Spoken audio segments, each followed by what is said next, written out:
အထူးဧည့်သည်ကအစားအစာကိုတစ်ခါသာမြည်ကြည့်လိုက်တယ်ဒါပေမဲ့နောက်တစ်စက္ကန့်မှာပဲထိုင်နေရာကနေရုတ်တရက်လှုပ်ရှားပြီးထားတဲ့ဟိုတယ်ဥက္ကဋ္ဌကဘာဖြစ်နေလဲဆိုတာမနားလည်သေးခင်မှာပဲဧည့်သည်ကစိတ်လှုပ်ရှားစွာနဲ့ဒီဟင်းကိုဘယ်သူချက်တာလဲအဲ့ဒီလူကိုတွေ့ချင်တယ်လို့မေးလိုက်တယ်ဧည့်သည်ကပြောတာကဒီဟင်းမျိုးကိုမတူညီတဲ့ချက်ပြုတ်သမားတွေနဲ့အချင်းချင်းလှုပ်ခိုင်းပြီးစားဘူးပေမဲ့ဒီလိုအရသာမျိုးကိုမတွေ့ဘူးလို့ဆိုတယ်ဒါပေမဲ့ဒီနေ့သူစားနေတဲ့အရသာကတော့နှစ်ပေါင်းများစွာအရင်တုန်းကသူစားဘူးတဲ့အရသာနဲ့တိတိကျကျတူနေတယ်လို့ပြောတယ်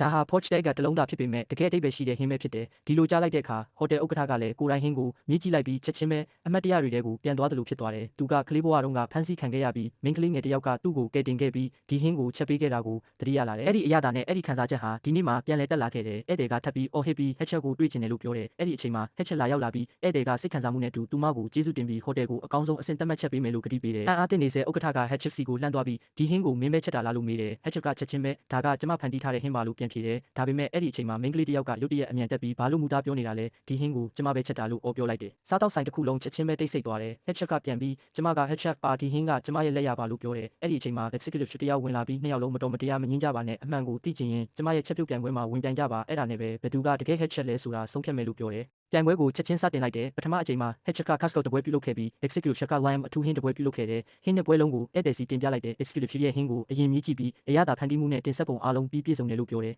ပြီးတော့ Hatchet ရဲ့ဟင်းကိုမြည်ကြည့်ပြီးအရသာကကောင်းတယ်ဒါပေမဲ့တခုခုမလုံလောက်တယ်လို့ခံစားရတယ်လို့ပြောတယ်နောက်ဆုံးမှာတော့ပထမအချိန်ကို executive ကအနိုင်ရခဲ့တယ်ဥက္ကဋ္ဌကလည်း Hatchet ရဲ့ဟင်းကိုမြည်ကြည့်ခဲ့ပေမဲ့သူ့စိတ်ထဲမှာနက်နက်ရှိုင်းရှိုင်းတင်ထားတဲ့အရသာကိုမတွေ့ရသေးဘူးဒုတိယအကြိမ်ပြိုင်ပွဲစတင်လိုက်တယ် executive က lobster ကိုအပိုင်းပိုင်းခုတ်ပြီးစားဟင်းခက်ပစ္စည်းတွေထည့်ပြီးဧည့်သည်စီတင်ပြလိုက်တယ်ဧည့်သည်ကမြည်ကြည့်ပြီးဒီဟင်းမှာပင်လယ်တဲ့တန်ရှင်းလက်ဆက်တဲ့အနက်ရှိတယ်လို့ပြောတယ်ပြီးတော့မိန်းကလေးရဲ့အလှည့်ရောက်လာတယ်သူမကလက်ကင်ပေါ်ဝါနဲ့မျက်ရည်တွေတုပ်ပြီးမျက်စိပိတ်ကလက်တစ်ဖက်ထဲနဲ့ထဖူးကိုခွဲဖြတ်လိုက်တယ်ခွဲဖြတ်ပုံကစေကန်းခွဲစိတ်မှုလိုတိကျလွန်နေပြီးတော့ထဖူးကိုရေထဲထည့်လိုက်တယ်အဲ့ဒီထဖူးအပိုင်းလေးတွေကရေထဲမှာပန်းပုံစံလိုပြန်ထွက်လာတယ်ရှိနေသူအားလုံးအံ့အားသင့်သွားကြတယ်နောက်ပိုင်းမှာသူမကထဖူးကိုပကံပေါ်စနစ်တကျတင်ပြီးဆောက်လောင်းထည့်ပြီးဧည့်သည်စီတင်ပြလိုက်တယ်ဧည့်သည်ကတစ်ခါမြေးလိုက်တာနဲ့ချက်ချင်းစိတ်ဝင်စားသွားတယ်သူကအံ့ဩစရာပဲဒီတစ်ပတ်ထဲမှာပင်လယ်စားရဲ့အရသာကိုတောင်ခံစားနိုင်တယ်လို့ပြောတယ်အဲ့ဒီနောက်ဧည့်သည်ကပျော်ရွှင်စွာနဲ့မိန်းကလေးကိုစားတောက်ဆိုင်ရဲ့ Hatchet အသစ်အဖြစ်ခန့်အပ်လိုက်တယ်ဒီအချိန်မှာဥက္ကဋ္ဌကမိန်းကလေးကိုမင်းဘသူလဲမင်းရဲ့ကလေးဘဝကနေဒီနေ့ထိဘဝအကြောင်းအရာအားလုံးပြောပြပါလို့မေးလိုက်တယ်